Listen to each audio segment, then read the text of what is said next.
नमस्कार मित्रांनो, सध्या बाजारामध्ये जांभळाची मोठ्या प्रमाणात आवक होत आहे। सध्या जांभळाचा सीझन आहे।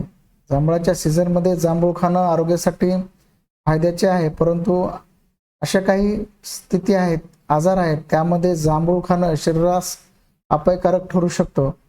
ज्या व्यक्तींना लिव्हरचा आजार आहे अशा व्यक्तींनी जांभूळ खाणं टाळावं, कारण की जांभळामध्ये ऑक्झॅलिक ॲसिड असतं। हे ऑक्झॅलिक ॲसिड लिव्हरसाठी घातक ठरू शकतो। त्याचबरोबर ज्या व्यक्तीमध्ये रक्त गोठण्याची समस्या आहे अशा व्यक्तीने सुद्धा जांभूळ खाणं टाळावं। त्याचबरोबर ज्या व्यक्तीमध्ये रक्तातील साखरेचं प्रमाणापेक्षा कमी आहे अशा व्यक्तींनी जांभूळ खाणं टाळावं, कारण की जांभूळ रक्तातील साखरेचं प्रमाण कमी करतं आणि जांभूळ खाल्ल्यास अशा व्यक्तीमध्ये साखरेचं प्रमाणापेक्षा कमी होऊन त्यांना धोका निर्माण होऊ शकतो। त्याचबरोबर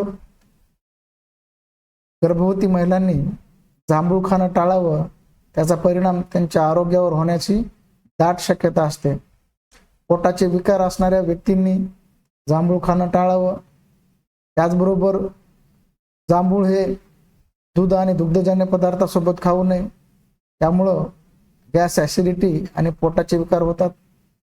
त्याचबरोबर हळद आणि लोणचे सोबत जांभूळ खाऊ नये, त्यामुळं पोटाचे विकार होऊ शकतात। ज्या व्यक्तींना जांभळाची ॲलर्जी आहे त्यांनी जांभूळ खाणं टाळावं। ज्या लोकांना उलट्यांचा त्रास आहे अशाने सुद्धा जांभूळ खाणं टाळावं। तर मित्रांनो, जांभूळ खाणं आरोग्यासाठी फायद्याचं आहे, परंतु अशा कंडिशनमध्ये जांभूळ खाणं टाळल्यास शरीरावर होणारे परिणाम आपण टाळू शकतो। जय हिंद।